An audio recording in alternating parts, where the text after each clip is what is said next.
الحمدللہ وحدہ والصلاة والسلام علی من لا نبی بعدہ۔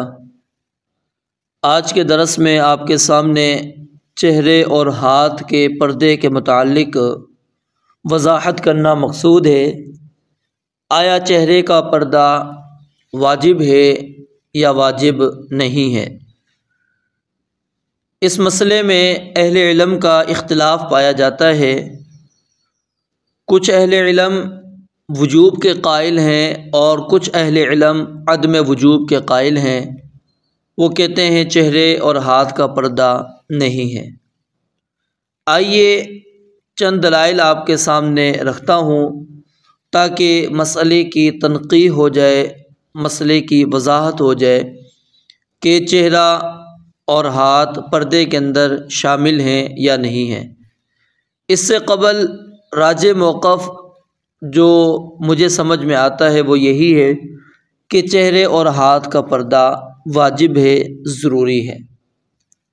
اب جہاں تک تعلق ہے ان دلائل کا کہ جو علماء، جو حضرات پیش کرتے ہیں کہ چہرے اور ہاتھ کا پردہ واجب نہیں ہے، ان کی سب سے بڑی دلیل قرآن مجید کے یہ الفاظ ہیں الا ما ظہر منہا، کہ سیدنا عبداللہ ابن عباس رضی اللہ تعالی عنہما نے اس کی تفسیر یہ بیان کی ہے کہ چہرہ اور ہاتھ ہیں، اور کہتے ہیں صحابی کی تفسیر حجت ہے۔ آئیے سب سے پہلے اس دلیل کا جائزہ لیتے ہیں، کیا واقعی سیدنا عبداللہ ابن عباس رضی اللہ تعالی عنہما ان سے یہ تفسیر اسی انداز میں موجود ہے یا پھر تفسیر ان سے کسی اور انداز کے اندر موجود ہے؟ امام طبری رحمہ اللہ نے اپنی تفسیر کے اندر سیدنا عبداللہ بن عباس رضی اللہ تعالیٰ عنہما سے حسن سند کے ساتھ روایت کیا ہے کہ یہاں پر الا ما ظہر منہا، اس سے مراد کیا ہے؟ وزینۃ الظاہرہ، ظاہری زینت۔ وہ کون سی ہے؟ الوجہ وکحل العین وخضاب الکف والخاتم، چہرہ، آنکھ کا سرما، ہتھیلی کی مہندی اور انگوٹھی ہے۔ فہذہ تظہر فی بیتہا لمن دخل من الناس علیہا، یہ وہ چیزیں ہیں جو عورت اپنے گھر میں ان لوگوں کے سامنے ظاہر کر سکتی ہے جو اس کے پاس اندر آتے ہیں۔ یعنی کتنی واضح تفسیر سیدنا عبداللہ ابن عباس رضی اللہ تعالی عنہ نے بیان کر دی کہ اس سے مراد وہ زینت ہے جو گھر کے اندر عورت اپنے لوگوں کے سامنے ظاہر کر سکتے ہیں، جو ظاہر کر سکتی ہے وہ مراد ہے یہاں پر الا ما ظہر منہا۔ اس سے یہ مراد نہیں ہے کہ وہ اپنی ان زینتوں کو، یعنی چہرے کو اور آنکھ کے سرمے کو، ہتھیلی کی مہندی کو اور انگوٹھی کو جو ہے وہ ہر ایک کے لیے ظاہر کرتی پھرے۔ اور اسی طرح سیدنا عبداللہ ابن عباس رضی اللہ تعالی عنہما سے ایک تفسیر یہ بھی موجود ہے، اور یہ بھی امام طبری رحمہ اللہ نے بیان کی ہے اس آیت کے ضمن کے اندر، یا ایھا النبی قل لازواجک وبناتک ونساء المؤمنین یدنین علیہن من جلابیبہن ذلک ادنی ان یعرفن فلا یؤذین وکان اللہ غفورا رحیما۔ یہ سورہ احزاب کی آیت ہے، اس کی تفسیر کے اندر عبداللہ ابن عباس رضی اللہ تعالیٰ عنہما کیا بیان فرماتے ہیں؟ امر اللہ نساء المؤمنین اذا خرجن من بیوتہن فی حاجۃ ان یغطین وجوہہن من فوق رؤوسہن بالجلابیب ویبدین عینا واحدہ۔ کہتے ہیں کہ اللہ تعالیٰ نے یہاں پر ایمان والی عورتوں کو حکم دیا ہے کہ جب بھی وہ کسی ضرورت کے تحت گھر سے باہر نکلیں تو وہ اپنے چہروں کو چھپا لیا کریں، من فوق رؤوسہن بالجلابیب، کس کے ساتھ؟ اپنے سروں کے اوپر سے بڑی چادروں کے ذریعے کے ساتھ اپنے چہرے کو ڈھانپ لیا کریں۔ وَيُبْدِينَ عَيْنًا وَاحِدًا، اور ایک صرف جو ہے آنکھ کو وہ ظاہر کریں۔ اور یہ بھی علماء کہتے ہیں کہ جب اس کو کپڑا ایسا ہے تو اس سے نظر آ رہا ہے تو پھر اس کو ایک آنکھ بھی ظاہر کرنے کی ضرورت نہیں ہے۔ تو عبداللہ بن عباس رضی اللہ تعالیٰ عنہما سے جو یہ بات بیان کی جاتی ہے کہ انہوں نے چہرے اور ہتھیلی مراد لیا ہے الا ما ظہر منہا، کہ مگر جو ظاہر ہو جائے، تو یہ تفسیر درست نہیں ہے۔ اور دوسری بات کہ تفسیر صحابی کی حجت ہے، دلیل ہے، لیکن کب؟ جب اس تفسیر کے خلاف کسی اور صحابی کی تفسیر نہ ہو، اور جو کہ یہاں پر تفسیر اس کے خلاف موجود ہے وہ کس کی ہے؟ عبداللہ ابن مسعود رضی اللہ تعالی عنہما کی۔ عبداللہ بن مسعود رضی اللہ تعالی عنہما نے اس کی تفسیر کیا بیان فرمائی تھی کہ اس سے مراد کیا ہے؟ لباس ہے۔ اس سے مراد کیا ہے؟ لباس ہے۔ اور پھر قرآن کریم کے اندر بھی اللہ رب العالمین نے اسی چیز کو بیان فرمایا، خذوا زینتکم عند کل مسجد، کہ وہ اپنی زینت کو لازم کرو، لازم پکڑو ہر مسجد یعنی ہر نماز کے وقت۔ اس سے مراد کیا ہے؟ کہتے ہیں لباس ہے۔ تو اس لیے وہ کہتے ہیں کہ اپنے لباس کو وہ عورت چھپا نہیں سکتی، وہ اجنبیوں کے سامنے اگر ظاہر ہو جاتی ہے تو کوئی مسئلہ نہیں۔ ایک تو اس تفسیر کے بھی خلاف ہے، اور دوسری جب رسول اللہ صلی اللہ علیہ وسلم کے واضح دلائل موجود ہوں، قرآن کریم کی واضح آیات موجود ہوں، تو اس وقت صحابی کی تفسیر مانی نہیں جائے گی۔ دوسری دلیل ان حضرات کی جو کہتے ہیں کہ چہرے اور ہاتھ کا پردہ نہیں ہے، وہ سنن ابو داود کی روایت ہے، اور وہ روایت سند کے اعتبار سے ضعیف ہے۔ یہ روایت صحیح نہیں ہے، کیونکہ اس روایت کے اندر ایک تو انقطاع پایا جاتا ہے۔ خود امام ابو داود رحمۃ اللہ علیہ نے اس روایت کے متعلق فرمایا کہ خالد نے عائشہ رضی اللہ تعالیٰ عنہ سے سماع نہیں کیا، ان سے سماع ثابت نہیں۔ اور اسی طرح اس میں ایک اور راوی ہیں سعید بن بشیر، وہ راوی بھی ضعیف ہیں۔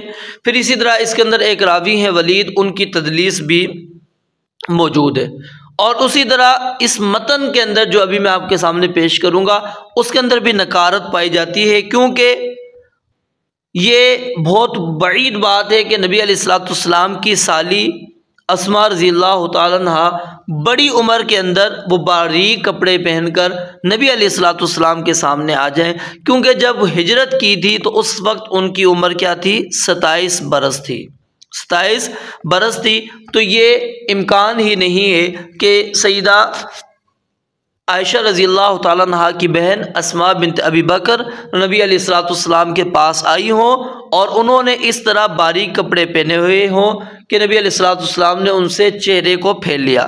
اور وہ روایت کیا ہے یہ سنیے کہ آپ نے جب وہ پہن کر آئیں اور باریک کپڑے تھے، آپ نے کیا فرمایا؟ یا اسماء ان المرأة اذا بلغت المحیض، کہ جب عورت بالغہ ہو جائے، لم یصلح لها، تو اس کے لیے یہ درست بات نہیں ہے کہ ان یرا منها الا هذا وهذا، کہ اس سے کچھ بھی نظر آئے سوائے یہ کہتے ہیں یہ سے مراد نبی علیہ الصلوۃ والسلام کا چہرہ اور ہاتھ تھا کہ یہ صرف نظر آ سکتے ہیں، باقی نہیں۔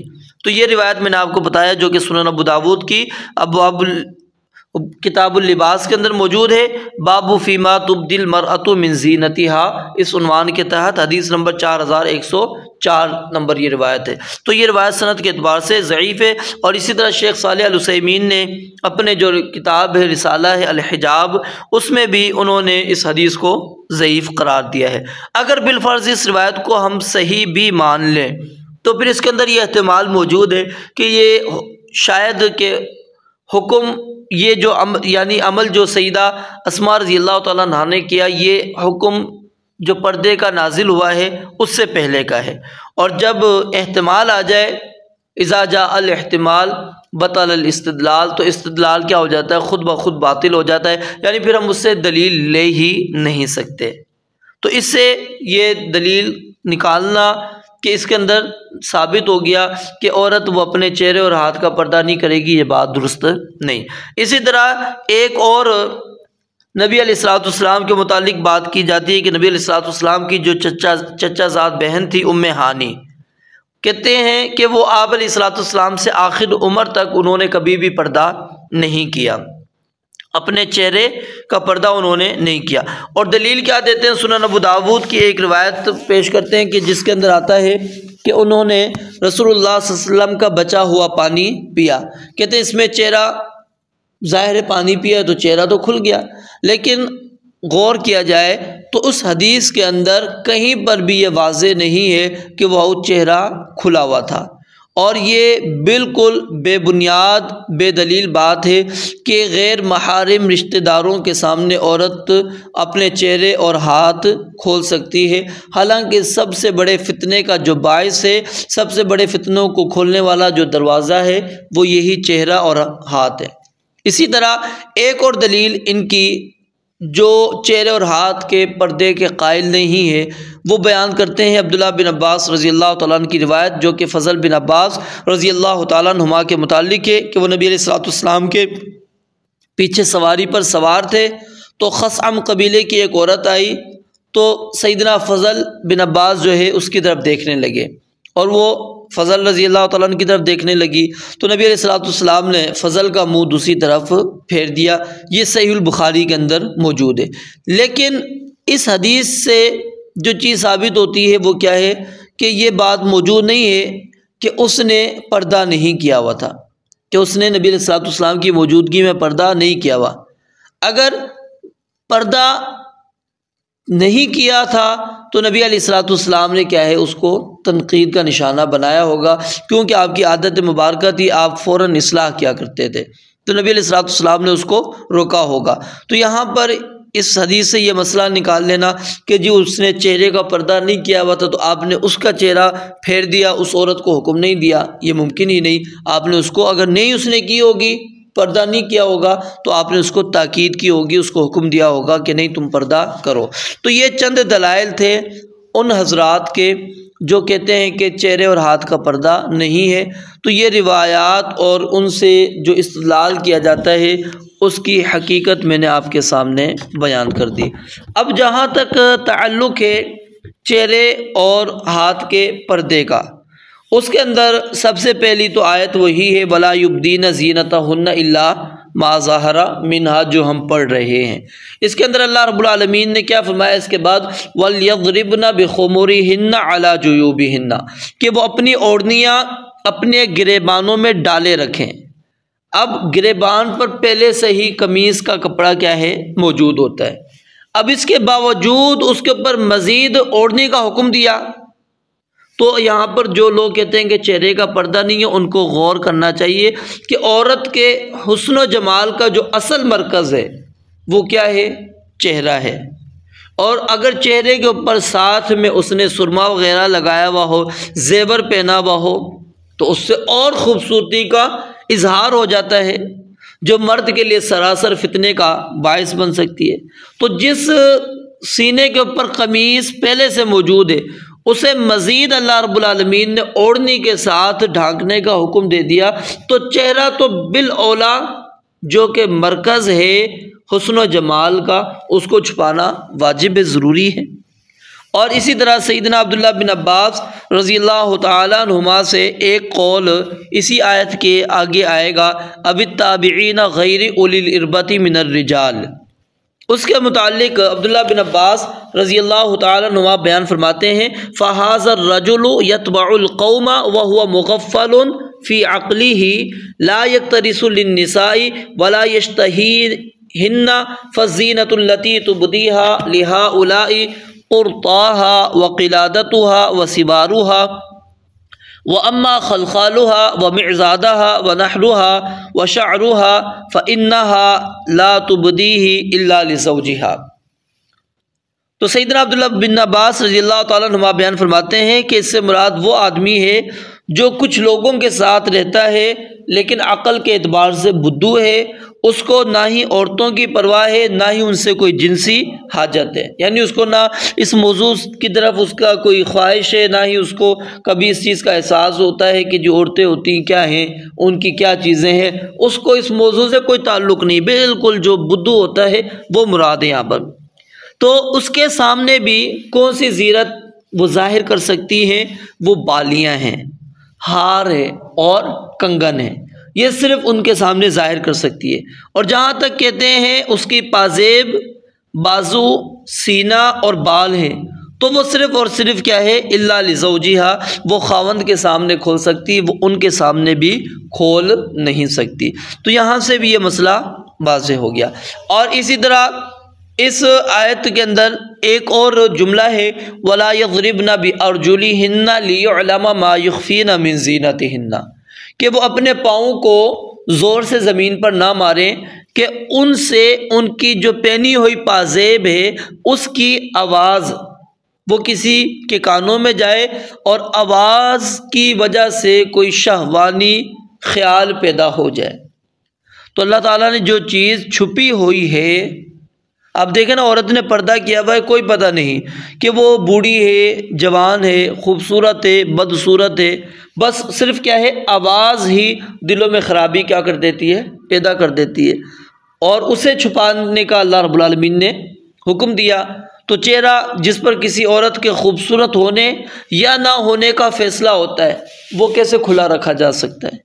اسی طرح پھر وہ سورۃ الاحزاب کی آیت یا ایھا النبی قل لازواجک وبناتک ونساء المؤمنین یدنین علیہن من جلابیبہن ذلک ادنی ان یعرفن فلا یؤذین، اس کے اندر کیا ہے، اللہ رب العالمین نے حکم دیا کس کو کہ اے نبی اپنی ازواج کو کہہ دیجئے، اپنی بیٹیوں کو کہہ دیجئے، اپنی ایمان والی عورتوں کو سے کہہ دیجئے کہ وہ اپنے اوپر ایک بڑی چادر لے لیا کریں، یعنی سر سے لے کر پاؤں تک ایک بڑی چادر لیں، ذالک ادنی ان یعرفن فلا یؤذین، کیونکہ یہ زیادہ قریب ہے کہ وہ پہچانی جائیں گی اور انہیں تکلیف نہیں دی جائے گی۔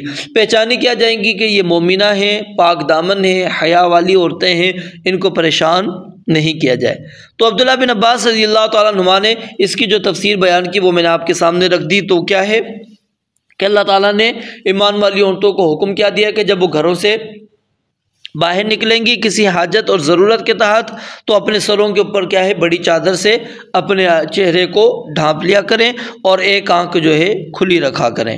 اور اسی طرح سورۃ النور کے آخر کے اندر آیت آئے گی والقواعد من النساء اللاتی لا یرجون نکاحا فلیس علیہن جناح ان یضعن ثیابہن غیر متبرجات بزینہ وان یستعففن خیر لہن واللہ سمیع علیم۔ اب یہاں پر اللہ رب العالمین نے کیا کہا کہ وہ عورتیں جو بالکل نا امید ہو گئی ہیں کہ اب ان کو نکاح نہیں کرنی، یعنی بوڑھی ہو چکی ہیں، اگر وہ اپنے لباس کو اتار دیتی ہیں، اپنے لباس کو رکھ دیتی ہیں، اپنے کپڑوں کو رکھ دیتی ہیں۔ اب یہاں کپڑوں سے مراد کیا ہے؟ یہی جو کپڑے پہنے ہیں یہ اتارنا مراد ہے؟ ہرگز نہیں، بلکہ اس سے مراد کیا ہے؟ وہی کپڑا ہے جو اللہ تعالیٰ نے حکم دیا تھا، یعنی چہرہ اور ہاتھ کا جو چھپانا تھا وہ مراد ہے، کہ اس کو اگر وہ چھوڑ دیتی ہیں، چہرہ اگر نہیں وہ چھپاتی، ہاتھ وہ نہیں چھپاتی، تو اللہ رب العالمین فرماتے ہیں کوئی حرج نہیں، لیکن غیر متبرجات بزینہ، شرط یہ ہے کہ وہ کیا ہے، زینت کو اختیار کرنے والی نہ ہو۔ اگر زیب و زینت اختیار کر رہی ہے عورت، اس وقت بھی میک اپ کر رہی ہے، خوبصورت بن رہی ہے، اس کی جو ہے عمر 90 سال 100 سال ہونے کے باوجود جو ہے اس کی جلد، اس کے چہرے سے جو ہے وہ دعوت گناہ آ رہی ہے، تو پھر اس کو بھی کیا ہے، پردہ کرنا چاہیے۔ اور فرمایا وَأَن يَسْتَعْفِفْنَ خَيْرٌ لَهُنَّ، اور اگر وہ اس سے بچیں گی تو زیادہ اچھا، یعنی اگر وہ چہرہ اور اپنے ہاتھوں کو نہیں بھی ظاہر کرتی بڑھاپے میں، تو یہ ان کے لیے زیادہ مناسب ہے، زیادہ بہتر ہے۔ اور اسی طرح سورۃ الاحزاب کے اندر اللہ رب العالمین نے ان کا تذکرہ فرمایا کہ جن سے پردہ نہیں ہے، اور اسی آیت کے اندر بھی جو سورۃ النور ہم پڑھیں گے اس کے اندر بھی آئے گا لا جناح علیہن فی آبائہن ولا ابنائہن ولا اخوانہن ولا ابناء اخوانہن ولا ابناء اخواتہن ولا نسائہن ولا ما ملکت ایمانہن واتقین اللہ، کہ اللہ رب العالمین نے کہا تم اپنے باپوں کے سامنے، اپنے بیٹوں، اپنے بھائیوں، اپنے بھتیجوں اور اپنے بھانجوں اور اپنی عورتوں کے سامنے اگر تم چہرے اور ہاتھ کو کھلا رکھتی ہو تو اس میں کوئی حرج نہیں ہے۔ کیوں؟ عبداللہ بن امام ابن کثیر رحمۃ اللہ علیہ نے اس کی تفسیر کے اندر یہ بات نقل کی ہے کہ جب اللہ تعالیٰ نے عورتوں کو اجنبیوں سے حجاب کا حکم دیا نا، تو وضاحت فرما دی کہ اب ان اقارب سے آپ نے پردہ نہیں کرنا۔ اور سورہ نور کی جو آیت ہم پڑھ رہے ہیں اس کے اندر بھی انشاءاللہ وہ آئے گا مسئلہ۔ تو اسی طرح احادیث اگر ہم دیکھیں تو اس کے اندر ایک تو حدیث سیدہ عائشہ رضی اللہ تعالیٰ عنہا کی صحیح البخاری کی ہے، جو پہلے آپ کے سامنے میں نے بیان کی، جب واقعہ افک بیان کیا تھا کہ سیدہ عائشہ رضی اللہ تعالیٰ عنہ پر جو تہمت لگائی گئی، اس کے اندر کیا ہے، صفوان بن معطل رضی اللہ تعالیٰ عنہ جب وہ پیچھے سے آ رہے تھے تو انہوں نے سیدہ عائشہ رضی اللہ تعالیٰ عنہ کو لیٹا ہوا دیکھا، تو انہوں نے کیا ہے، پہچان لیا کہ یہ تو سیدہ عائشہ رضی اللہ تعالیٰ عنہ ہے۔ تو ظاہر ہے سیدہ عائشہ کو انہوں نے کب دیکھا ہوگا؟ حجاب کی آیات اترنے سے پہلے۔ اگر حجاب کی آیات کے بعد دیکھا ہو، یہ ممکن ہی نہیں ہے کہ نبی علیہ الصلوۃ والسلام کی بیوی ہوں اور وہ حجاب نہ کرتی ہوں اور ان کو لوگوں نے دیکھ لیا اور نہیں، تو وہ پہلے دیکھا تھا ان کو تو پہچان گئے کہ یہ تو سیدہ عائشہ رضی اللہ تعالیٰ عنہا ہے۔ اور اسی طرح جب نبی علیہ الصلوۃ والسلام نے عورتوں کو عیدگاہ کی طرف نکلنے کا حکم دیا تو اس وقت آپ علیہ الصلوۃ والسلام نے فرمایا کہ عورتیں عیدگاہ کی طرف آئے گی، تو عورتوں نے اپنا ایک مسئلہ پیش کیا کہ ہمارے پاس اگر بڑی چادر نہ ہو تو ہم کیا کریں؟ تو آپ نے فرمایا کہ اپنی بہن سے لے کر پہن کر بڑی چادر پہن کر تم نے عیدگاہ کی طرف آنا، یعنی اجازت نہیں دی آپ نے اس وقت بھی کہ نہیں ٹھیک ہے تم اسی طرح آ جاؤ، لباس تو تم نے پہن رکھا ہے، نہیں دوپٹہ تمہیں کافی ہے، نہیں، بلکہ آپ نے کیا فرمایا کہ بڑی چادر اوڑھ کر تم نے آنا ہے۔ اور اسی طرح عائشہ رضی اللہ تعالیٰ عنہ بیان فرماتی ہیں کہ جب ہم احرام کی حالت میں تھی تو ہمارے پاس سے اونٹوں کے سوار اگر گزرتے تھے تو ہم اپنی بڑی چادر جو ہم نے سر پہ ڈالی ہوتی تھی اس سے چہرے کو چھپا لیا کرتی تھی، اور جب وہ گزر جاتے تھے تو ہم ہٹا دیا کرتی تھیں۔ اب کیا ہے، عورتوں کا احرام کی حالت میں نقاب پہننا کیا ہے، منع ہے، تو اگر یہ واجب نہ ہوتا تو وہ چہروں پر پردہ پھر کیوں ڈالتی تھی؟ تو بہرحال یہ چند روایات اور چند قرآنی آیات میں نے آپ کے سامنے پیش کی، اور دونوں حضرات کے دلائل بھی پیش کیے۔ اگر آپ غور کریں گے تو آپ کو یہ مسئلہ سمجھ میں آ جائے گا کہ کیا عورت اپنے چہرے اور ہاتھ کا پردہ کرے گی یا نہیں، کیونکہ اصل مرکز ہم نے دیکھنا ہے حسن اور جمال کا، خوبصورتی کا، جس سے ہم اندازہ لگا سکتے ہیں۔ اور اسی طرح اگر آپ دیکھیں کہ جب کہیں پر آپ نکاح کا پیغام لے کر جاتے ہیں، نبی علیہ الصلوۃ والسلام نے کیا فرمایا کہ اس کو دیکھ لیا کرو۔ اب دیکھنے سے مراد کیا ہے کہ آپ اس کا پورا جسم دیکھیں گے؟ نہیں، آپ نے کیا دیکھنا ہے اس کا؟ یہی ہے کہ بندہ اس کے چہرے کو دیکھتا ہے، ہاتھ کو دیکھ کر وہ اندازہ لگا لیتا ہے کہ یہ عورت کیسی ہے، خوبصورت ہے، بدصورت ہے، یہ اس کا نقش و نگار مجھے پسند ہے یا نہیں ہے۔ تو اصل چیز کیا ہے؟ یہی چیز ہوتی ہے، یعنی چہرے سے ہی اس کی پوری شکل اس کی واضح ہو جاتی ہے، اس کی باڈی واضح ہو جاتی ہے کہ وہ کیا ہے۔ تو اللہ رب العالمین نے حکم اسی چیز کا دیا ہے کہ خواتین جو ہیں اپنے چہروں اور اپنے ہاتھوں کا پردہ کر کے گھروں سے باہر نکلے۔ جب گھروں کے اندر ہوں تو پھر عبداللہ بن عباس رضی اللہ تعالیٰ عنہ کی تفسیر کے مطابق کہ یہ جو قرآن کریم کی آیات کے اندر جو محارم رشتہ دار موجود ہیں، اگر ان کے سامنے اس کا ہاتھ اور چہرہ ظاہر ہو رہا ہے تو اس میں کوئی حرج نہیں ہے۔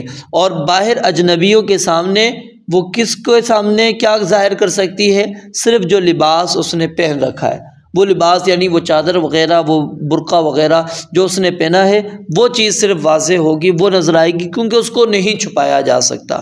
وہ چھپانے کے لیے مزید آپ وہ کچھ چھوڑیں گے پھر وہ بھی ظاہر ہو جائے گا۔ تو الا ما ظہر سے مراد یہی ہے کہ وہ لباس، نہ کہ ہاتھ اور چہرہ، کیونکہ اصل مرکز جو ہے انسان کی خوبصورتی کا اور جس کی طرف انسان بڑی قیمت لگاتا ہے۔ آپ دیکھیں نا، عورت جتنے بھی میک اپ کرتی ہیں یا جو بھی چیزیں استعمال کرتی ہیں، وہ زیادہ ان کا استعمال کس چیز کے اوپر آتا ہے؟ چہرے کے اوپر۔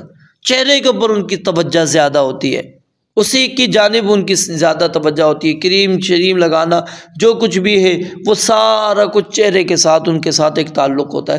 تو اصل مرکز ہی حسن اور جمال اور خوبصورتی کا وہ چہرہ ہے۔ اور یہ کیسے ممکن ہے کہ اللہ تعالیٰ نے حکم نازل کیا ہو پردے کا اور چہرے کو اللہ تعالیٰ اس سے مستثنا کر دیں، اس کو نکال دیں؟ تو پیچھے پھر پردے کا کیا چیز رہ جاتی ہے؟ پردے کی تو پھر کوئی چیز نہیں ہے۔ پہلے تو جسم کی باڈی تو اس نے پہلے سے چھپائی ہوئی ہے، لباس تو اس نے پہنا ہوا ہے۔ جو ایک حیادار عورت ہے اس کا لباس پہلے سے ہی موجود ہے، وہ اس کے جسم کے اعضاء کو اس نے چھپایا ہوا ہے۔ تو جو چیز لباس کے اندر نہیں آ پاتی وہ اس کے ہاتھ ہتھیلیاں ہیں، وہ اس کا چہرہ ہے، وہ اس کا پاؤں ہے، یہ چیزیں نہیں آ پاتی۔ اور اسی چیز کو اللہ رب العالمین نے کیا ہے؟ چھپانے کا حکم دیا۔ اور جلباب عربی زبان کے اندر بھی اسی کو کہا جاتا ہے جو سر سے لے کر پاؤں تک کی چادر ہو۔ یہ نہیں ہے کہ وہ دوپٹے یا پھر جو گریبان سے نیچے نیچے ہو۔ ہماری خواتین نے اس آیت کی تفسیر شاید یہ بھی سمجھ لی، غلطی ان کو لگ گئی ہے کہ بل یضربن بخمرہن علی جیوبہن، کہ اس سے مراد کیا ہے؟ وہ کہتی ہیں کہ اس سے مراد یہ ہے کہ وہ اپنے جو ہے گریبانوں میں اپنے سینے کو ڈھانپیں، اور یہی وجہ ہے کہ انہوں نے سر سے دوپٹے اتار دیے اور اپنے سینے کے اوپر انہوں نے ڈالنا شروع کر دیے۔ اور پھر اللہ رب العالمین نے جب یہ آیت اتاری نا وَلْيَضْرِبْنَ بِخُمُرِهِنَّ عَلَى جُيُوبِهِنَّ، اس وقت کیا ہوا کہ رات کے وقت عائشہ رضی اللہ تعالیٰ عنہ بیان فرماتی ہیں کہ یرحم اللہ نساء المہاجرات الاول، کہ اللہ رب العالمین پہلی مہاجر عورتوں پر رحم فرمائے کہ لما انزل اللہ، جب اللہ تعالیٰ نے یہ آیت نازل فرمائی وَلْيَضْرِبْنَ بِخُمُرِهِنَّ عَلَى جُيُوبِهِنَّ شَفَقْنَ أَكْنَفَ مُرُوطِهِنَّ فَاخْتَمَرْنَ بِهَا، تو انہوں نے کیا کیا، اپنی سب سے موٹی چادریں پھاڑی اور انہیں اوڑھ لیا۔ یہ تھا صحابیات کا عمل کہ انہوں نے فوری طور پر جو ہے پردہ کرنا شروع کر دیا۔ تو اس لیے چہرے کا پردہ اور ہاتھ کا پردہ یہ واجب ہے، ضروری ہے۔ جو عدم وجوب کے قائل ہیں ان کے دلائل وہ اس پر نہیں ہے کہ ہم کہیں کہ یہ راجح مسئلہ ہے کہ وہ چہرے اور ہاتھ کو ظاہر کر دے، کیونکہ غیر واضح دلائل ان کے موجود ہیں اور ان کا جائزہ بھی میں نے آپ کے سامنے پیش کر دیا۔ مزید جب ہم اس آیت کو پڑھیں گے اور چیزیں آپ کے سامنے آ جائیں گی۔ رب العالمین سے دعا ہے اللہ تعالیٰ سمجھنے عمل کرنے کی توفیق عطا فرمائے۔ وآخر دعوانا ان الحمد للہ رب العالمین۔